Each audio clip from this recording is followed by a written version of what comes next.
gentlemen.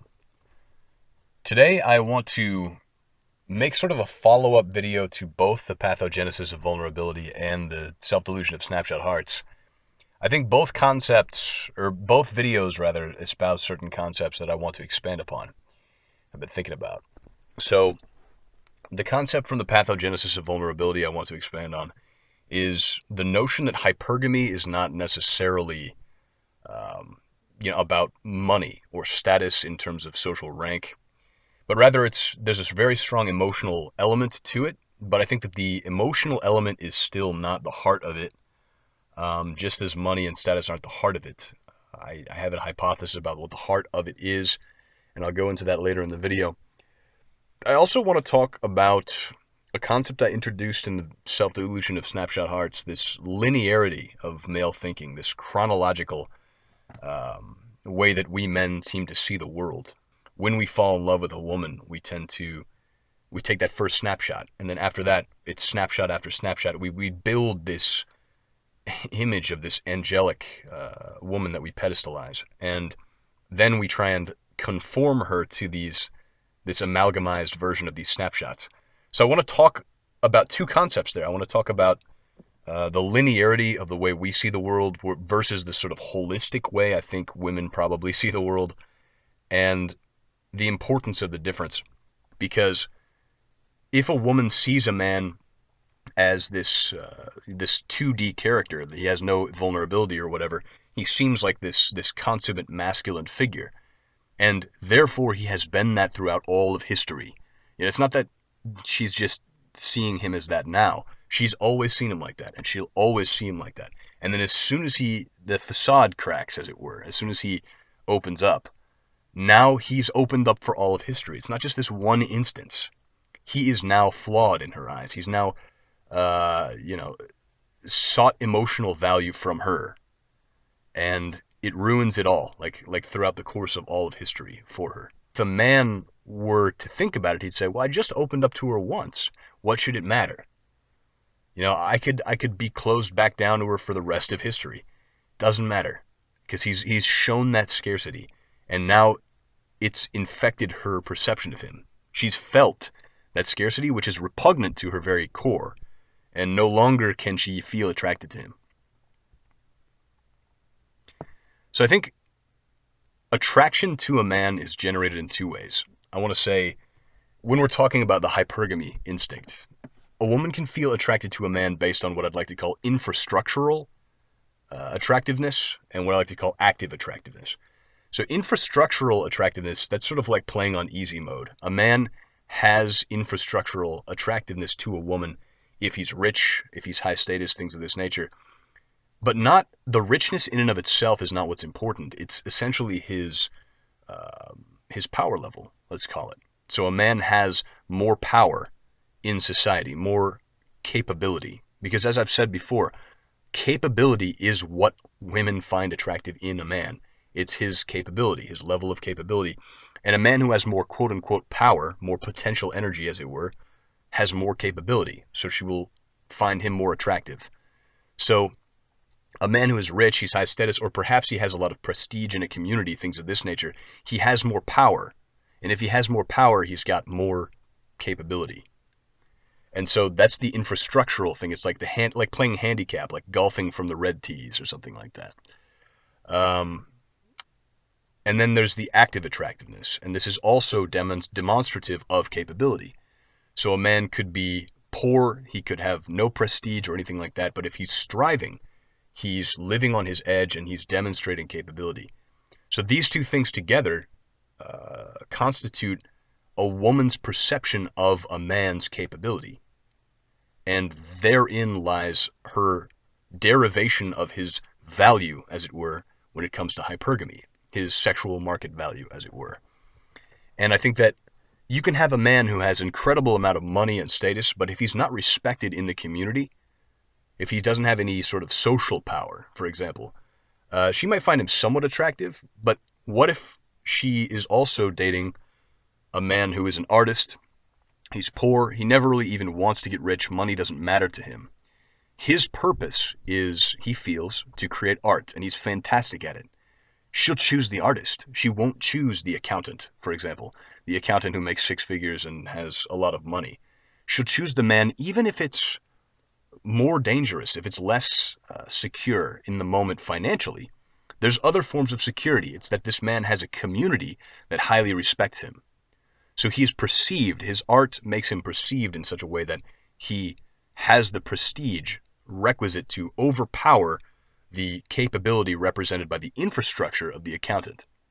And so the artist is the one that ends up winning her heart, so to speak, and she chooses the artist. Now, interestingly enough, she might choose the artist in the moment, but let's look at hypergamy in terms of degrees chronologically, like chronological degrees of it. So she might choose the artist now, but regret it and eventually go seek out the accountant when she's hit the wall, and when she kind of realizes she wants kids and she wants the financial stability. But she will stay with the artist over the accountant if the artist has enough money to be able to provide for her needs, even if he's not super rich, and he has the overwhelming adoration of the populace, or he's wealthy in terms of fame. So it's not necessarily wealth. He's got more capability because his words hold much more weight than this accountant's. So even though the accountant might be what you'd call higher status in terms of society, that's not the way women perceive status, is in terms of monetary rank or prestige of job. It's in terms of how the community perceives the man. And so if the man is the most prestigious, her hypergamous instinct will be activated by essentially his power level, his capability level in the community. And this is why I said in the pathogenesis of vulnerability that a woman will choose a poor man who essentially pervades her heart over the rich man 9 times out of 10. And she may even stay with him if he's got more power within the community, more potential energy, more capability. And so this is very important in terms of, I think, furthering an understanding or trying to build upon our understanding of hypergamy and how it works. It comes down not to money, for example. It comes down to capability, potential energy, and the man's willingness to use potential energy for her goals, her aims, her purposes. And so now I want to talk about, why the different ways we see life. And remember, because she sees things holistically, she's always going to see that whoever has more capability, let's say it's the artist versus the accountant, she's going to see the artist, and this is how this ties in with the self-delusion of snapshot hearts. She'll see the artist as ranked higher than the accountant throughout all of history, not just right now, because she sees life holistically. As long as the artist has more aggregate capability than the accountant. But as if the accountant were to develop a bunch of great personality traits, he were to go out and become popular, he were to become famous for inventing a new form of accounting or something like that, then I think that suddenly his aggregate capability score would rise. And now her loyalty to this man is gone. She doesn't think linearly. And so she'll just leave the artist overnight, because now it is if she'll suddenly see the accountant and be like, wow, I did always love the accountant. I never loved the artist. And it'll suddenly her entire fucking chronology of her whole life has changed in an instant. There is no built up loyalty over time. It just is. And in this holistic way, now the accountant has always had more capability until he loses it. Maybe it turns out he was a fraud and he was ripping off somebody. And then she'll go back to the artist and plead and beg and be like, no, I actually loved the artist my whole life. What have I done? So that's kind of how they tie in. But it also is interesting because it informs us about the flaw of romantic love. Why, in very certain terms, romantic love will fail. Not just from the woman's side in not loving a man the way a man loves a woman, but in terms of the impossibility to reconcile these. So the way I like to look at it is that love fails between the unawakened man. I think that love fails because the unawakened man wants the woman to act more masculine in terms of seeing life linearly, adhering to an honor code that is based upon linear adherence to the honor code, and so forth. So if you think about honor, for example, you think about a man giving his word.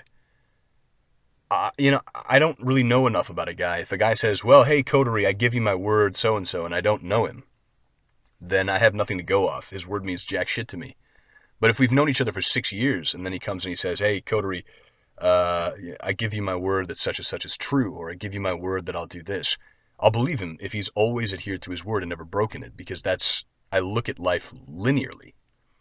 But also, if he breaks his word once, for example, but he's kept his word 100,000 times, then I'm more liable to forgive that. I'm more liable to say, okay, well, I still mostly believe him. It's a matter of degree. I'd say, well, I'd be a little skeptical next time. But then especially if he's apologetic about it, he's like, oh, sorry, I broke my word. Here's the explanation, blah, blah, blah. I'm liable to forgive his honor, essentially, and still look at him as someone who I could trust. A woman, however, would be like, he's never been honorable. Like, this is it comes crashing down, his honor in her eyes.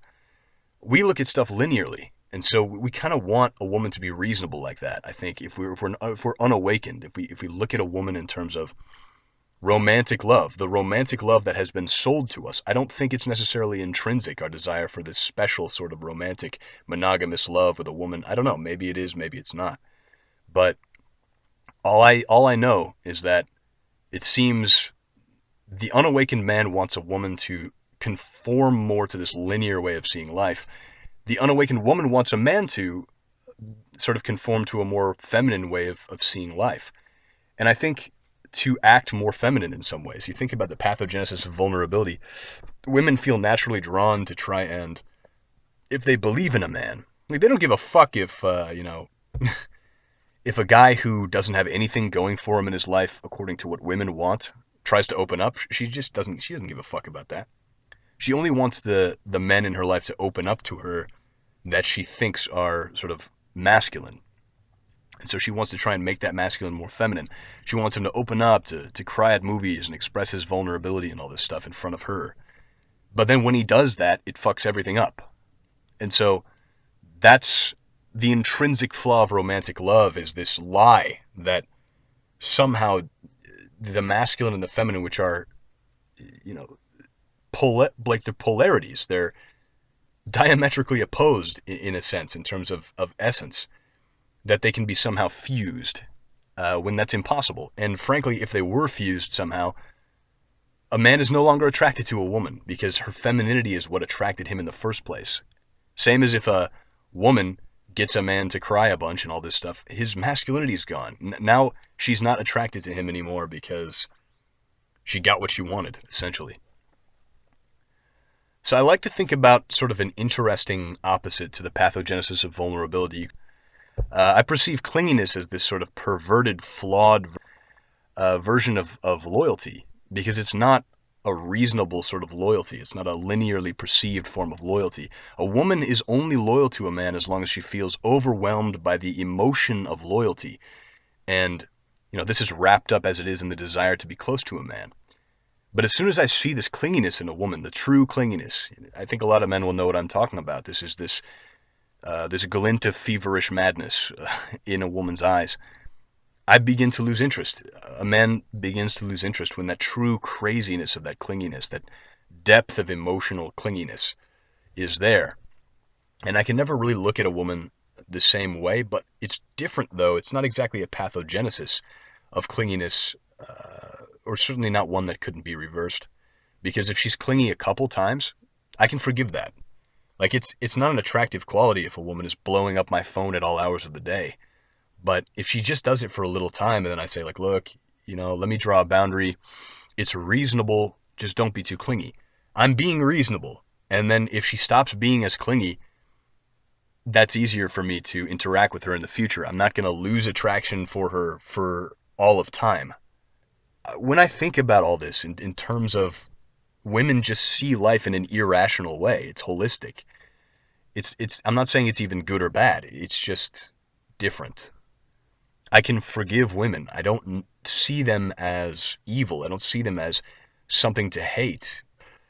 I don't see women as children. I see women as childlike, with a childlike essence, but the faculties of an adult. That's, I think, the most precise way I can put it. They will, so Frank Sinatra came out with a really good video very recently. He talks about how women are sort of relative, like hedonistic relativists. If they're happy with rules as long as those rules don't impinge on them getting their way at any cost. So in a lot of ways, they're going to sort of use their rationality if it benefits them. They're capable of it in a way that an adult can use rationality, but it's not the medium of their expression. They're much more egocentric in terms of their needs being met. And in this way, I can forgive women, but I will never marry one. I will never pair bond with one, because it's a lie. It's all based on a lie. It's all essentially feel-good narcissism on our part as men, just as it's narcissism on a woman's part to try and seduce a man. And so I see romantic love as based purely in narcissism, and narcissism as being delusional. And because I want to be someone who lives his life rationally, to the best of my abilities, recognizing the components of me that make me who I am, and recognizing all the women around me, I can still, and this is why I still womanize as well. I'll still have friends with benefits. I enjoy being around women. I just see them for what they are. So essentially, we just have to understand them. You look at societies throughout the course of history understood female nature. And this has been branded as misogyny in the modern day, or patriarchy or whatnot. I don't look at it that way. I just look at it as drawing upon the wisdom of our forefathers and understanding that women are just different. Because it goes to a biological level.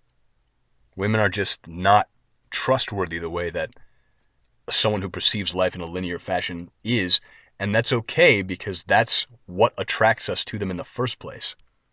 I think the masculine wants to forge order where there is chaos, and the woman is chaos. If the woman saw life in a linear way, I think that the attraction, the very thing that attracted us as men to women would be gone. Thank you very much, gentlemen. Have a pleasant evening.